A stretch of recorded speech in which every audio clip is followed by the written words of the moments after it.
Vlad and the First Vampire War from 2010 to 2051 IC. In his former life, Vlad was not a cruel man at heart, but the curse and selfish pride that is usually brought about by vampirism had corrupted his body, mind, and soul. As with all vampires, the new Count of Sylvania was ambitious beyond mortal comprehension, and so he sought to instill his rule over not just Sylvania, but the whole of the Empire. At first, none of the feuding nobles of Sylvania paid any heed to the commands of this new Count. If this bothered Vlad, he gave no sign of it. The Vampire Count cherished his subjects the same way a peasant family would cherish a beast that they were fattening up for the midsummer feast. After decades of harsh rule by the incompetent Count Otto, this new authority was welcomed by all, save perhaps the most paranoid, or perhaps the most wise. The first signs that something big was coming came about when the disease that first took Isabella now took the rest of the Sylvanian nobility. Soon, every major castle was home to a family of long-living nocturnal vampires, pallid of aspect and arrogant in their rule. In time, the number of people who went missing grew exponentially. A mysterious sickness, not unlike the one that had killed Otto von Draak, had filled the graveyards of Sylvania, pushing the people to their limits and forcing the majority of the peasantry to turn their backs on the gods who would not help them and into the arms of the cult of the Wiederauferstandenen, known by many as the cult of the arisen dead. The holy temples of the old world pantheons were desecrated and closed, with the priest of Mor being driven out. Without the Mor priests to perform the proper burial rites, to bring the long deceased into their tombs and towards the afterlife, the bodies of the dead were simply piling up at the sides of the road, and their tormented spirits forced to live without rest. But probably the greatest and final sign of this impending darkness came when the Ostermark capital of Mordheim was destroyed by a massive warpstone meteorite in the year 2000 IC. The city of Mordheim was once the capital of the imperial province of Ostermark, where the faithful and pious gathered to witness the second coming of Sigmar Heldenhammer. But after some time, the city grew into a cesspit of decadence, greed, and widespread corruption. When the city was obliterated in 2000 IC by a massive meteorite, shards of warpstone were found all over the ruins of the city. Unaware of its chaotic origins, claimants of the imperial throne sent mercenary companies into the city to gather as much warpstone as they possibly could, hoping to manipulate its false properties of healing or turning lead into gold for their own personal uses. Vlad followed up on this as well, sending in his dark minions to gather as many of these shards as possible. Finally, on Geheimnisnacht Eve of the Imperial Year of 2010 IC, Vlad von CARSTEIN thought the time ripe for the next step in his master plan. It was then, at the beginning of the winter, that the Count called forth all the nobles of the province to pledge loyalty to him during a festivity called the Totentanz, or the Dance of the Dead. The dance was to be held at Drachenhof Castle on the eve of Geheimnisnacht. The Totentanz was actually a ploy invented by Vlad to assemble the remaining living aristocracy in one place. At the height of the ball, he gave an order to his minions to close off the entrance and kill every living thing inside. Only 2 people left the throne room alive. Alten Guns, loyal human servant of Vlad who had suspected the true nature of his master plan, and Stefan Fischer, a witch hunter who had been chasing one of von CARSTEIN's vampires for the murder of his wife alongside another witch hunter named Jon Skelan, his brother-in-law. During this event, Skelan was killed and turned into a vampire, but Fischer managed to hide under a pile of dead corpses to avoid being caught.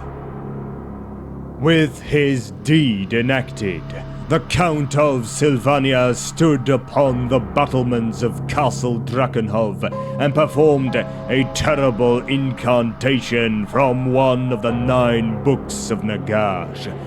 Fueled by the magic-saturated warp stones recovered from Mordheim, the necromancy spell flowed over to the unguarded cemeteries of the Gardens of Mor, and, in an instant, all throughout the province, the dead began to stir.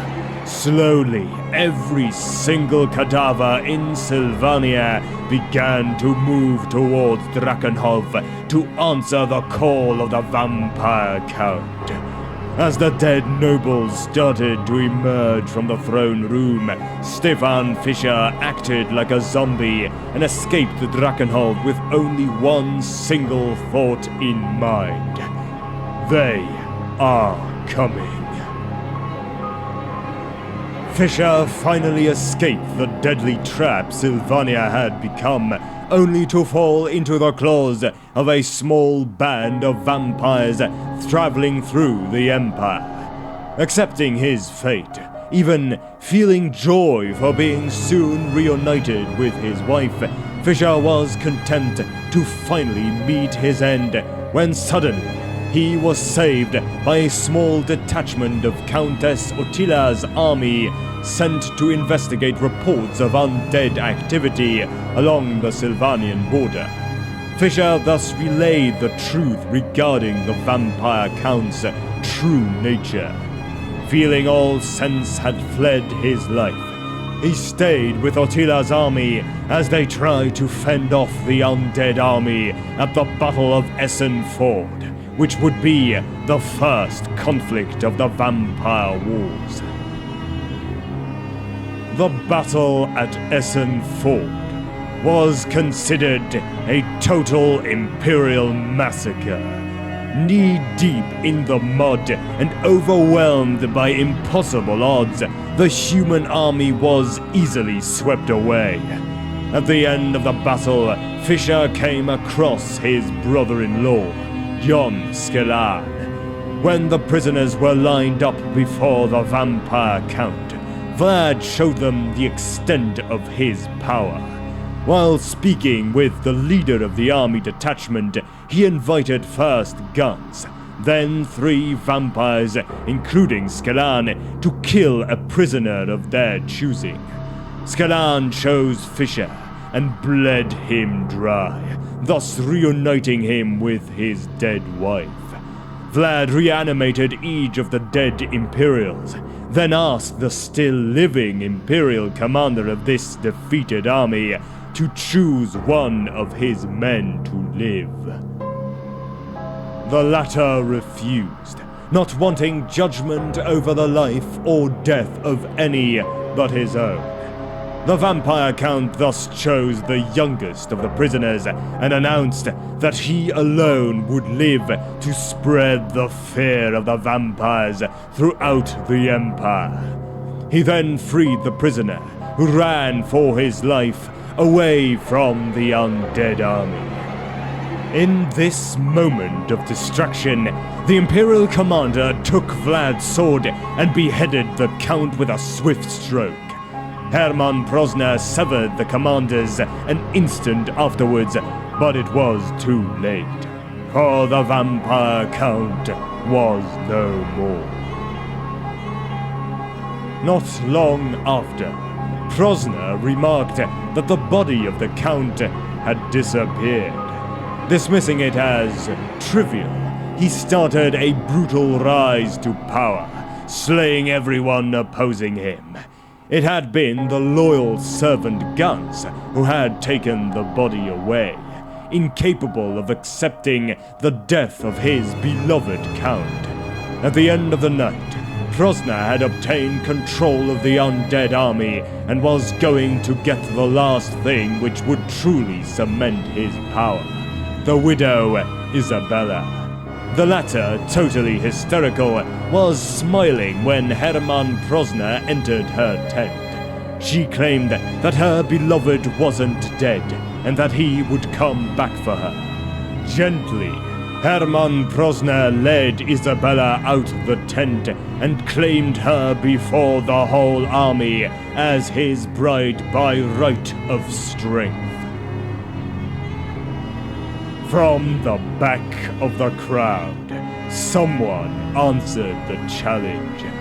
The undead all stepped away from the one who had spoken, and there stood Vlad von CARSTEIN. He had been saved by a family heritage, an old signet ring obtained in his earlier life, which granted the wielder true immortality. In the following duel, Vlad defeated Prosner and laid him low. Seeing his death inevitable, Prosner hurled his sword away, killing loyal Gans in the process. The Count then prepared to strike him down, but was stopped by Isabella, who claimed that right for herself. The Count gave his sword to her, and she killed Hermann Prosner in cold blood. The war continued after the events of Essen Ford. For more than 40 years, the dark shade of the Count put an aura of terror above the Empire. Countless times he was struck down in battle, and each time he rose again to kill those who had defeated him. At the Battle of Bluthof, he fell impaled by 5 lances, with the Count of Ostland's runefang buried to the hilt in his heart, yet reappeared 3 days later, overseeing the execution of prisoners. Whilst at the town of Bergenhafen, he led his undead army to victory after being decapitated by a cannon only an hour before. When in the spring of 2050 IC, the city of Middenheim was attacked and the Grand Master of the Knights of the White Wolf, Jarek Kruger, was turned into a vampire because he had dared to kill the Count at the Battle of Schwarzhafen a year before. All hope seemed lost to the Imperials, and eventually the undead army now marched towards the last thing between them and victory: the Imperial capital of Altdorf. When the undead army arrived before the walls of Altdorf, they found the city was well prepared. The Reich had been diverted to surround the city, harvests had been stockpiled, and the walls had been manned. However, The powers of Vlad proved enormous. In a shocking display of Kabbalistic power, he covered the sky in clouds and awoke every dead beneath the plain surrounding Altdorf. Huge siege engines formed of zombies were thrown against the city walls, and in time, the dead soon outnumbered the living. There was no hope of victory for mankind. In search of divine aid, the Grand Theogenist Wilhelm III retreated into the catacombs of the Cathedral of Altdorf to pray. It was in that holy place that he received a visit from none other than Manfred von CARSTEIN, the eldest thrall of Vlad.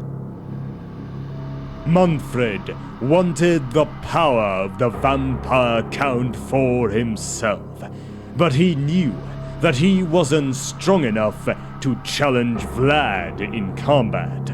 So he informed Wilhelm III about the secret of the Count's immortality. The priest then set an elaborated trap to catch the best thief of the age, Felix Mann. When they caught him robbing the Imperial counting house, they gave him a simple choice: to rob Vlad von CARSTEIN's signet ring or to be hung for his crimes.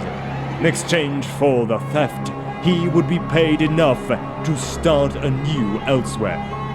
Felix accepted the charge, and with a little aid from Manfred von CARSTEIN, robbed the Count of his most precious belonging. When the Count awakened, his anger was uncontrollable. In one frantic attack, Vlad threw everything he had against Altdorf.